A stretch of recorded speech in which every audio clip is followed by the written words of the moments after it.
You're listening to Catholic Sprouts, the daily podcast for Catholic kids that strives to plant seeds of faith.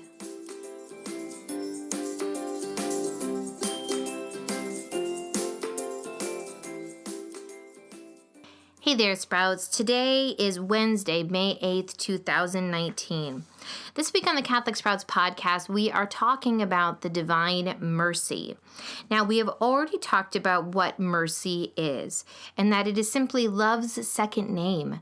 That anytime we show mercy to someone that is suffering, in pain, or trapped in sin, we are really showing mercy, and not just loving them, but showing mercy. We are also reminded that God, who is love, every time he comes and loves us in our sin and suffering, it is an act of mercy. Yesterday we talked about Saint Faustina, the saint who God appeared to in visions with the message of the divine mercy.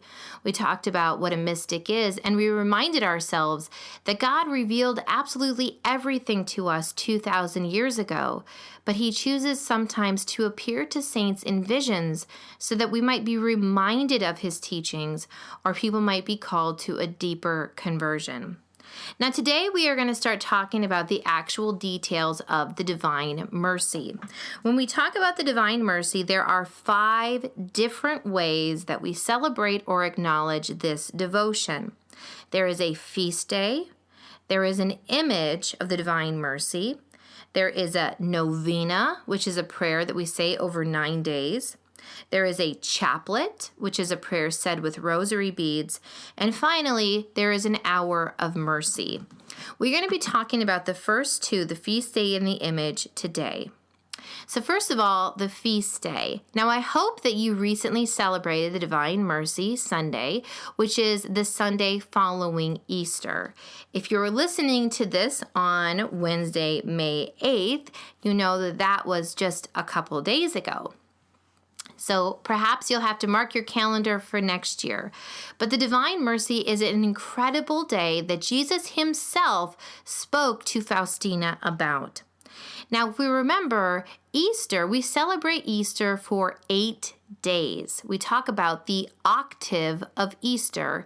And just like octagon, octave, it means 8. So there are 8 days. Easter Sunday is the first day of that octave, and Divine Mercy Sunday is the final day of that octave. Now, as you know, with any big celebration, the biggest, most amazing part is usually at the end. So Divine Mercy Sunday is just as big and important as Easter because it is simply the conclusion of the highest feast of the year of Easter. Now, Jesus told Faustina that on Divine Mercy Sunday, he would flood the world with mercy. And this is not just an idea, it is a tangible reality. Theologians have looked into this, and they have confirmed that if you receive confession before Divine Mercy Sunday, and they even say any time during Lent is okay, and then you receive communion on Divine Mercy Sunday with the intention of begging God for his mercy, that it is something we might call a clean slate of grace, something that is almost as good as a second baptism, being completely washed from our sins. God is so generous on Divine Mercy Sunday that we can be nearly washed clean. Isn't that incredible? So mark your calendars for the Sunday following Easter next year. And remember that this is a high feast day that Jesus himself appeared in a vision to Faustina to speak about. Now, the second thing that we're going to talk about with the Divine Mercy devotion is the image. This is something that we can look at and love and grow to understand Jesus through every day of the year. I encourage you to find an image of the Divine Mercy. Jesus appeared to Faustina and told her exactly the portrait that he wanted painted of himself so that people might be healed of the wrong interpretation they had of God. Jesus wanted a picture of himself. One hand is raised in blessing of the world, loving blessing. The other hand gestures toward his heart. And from his heart, there are blue light rays and red light rays coming out, shining forth on the whole world. And these represent the water and blood that came from his side as he hung on the cross. This is his mercy flooding the world, that he will wash us clean and give us so much loving mercy that he will shed his own blood for us. Other details Jesus wanted included in the portrait is that he is stepping forward, that he is coming toward us. We don't need to go and chase God and try to convince him to love us, that he is waiting there, eager to do it, that he is coming toward us. And finally, Jesus told Saint Faustina that he wanted the words, "Jesus, I trust in you." This simple and profound prayer written at the bottom of the image. Now, Sprouts, these are both two powerful and incredible things to think about. That there is a day of the year where Jesus is willing to give us a clean slate to wipe away all of our sins if we simply ask. And that is Divine Mercy Sunday. And also that he loves us so much that he wanted a picture that we can look at and understand his loving and merciful nature.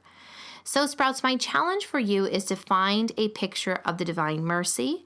They are very easy to find online, and look at it. Look at how he blesses you. Look at how he is stepping towards you. Look at how he is sending his mercy like rays of light down upon you. And read those words, "Jesus, I trust in you." That's it for Catholic Sprouts today. We'll be back tomorrow, but until then, continue to grow in your faith and truly sprout into the beautiful creation that God intended you to be.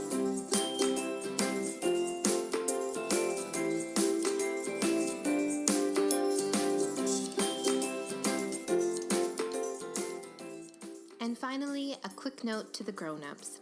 First of all, thank you for listening to the Catholic Sprouts podcast. I ask that you please consider sharing this podcast with another Catholic family you know. Send them an email, a text, or simply mention it the next time you see them. Please join me in the mission of helping each Catholic child truly sprout into the wonderful human that God created them to be.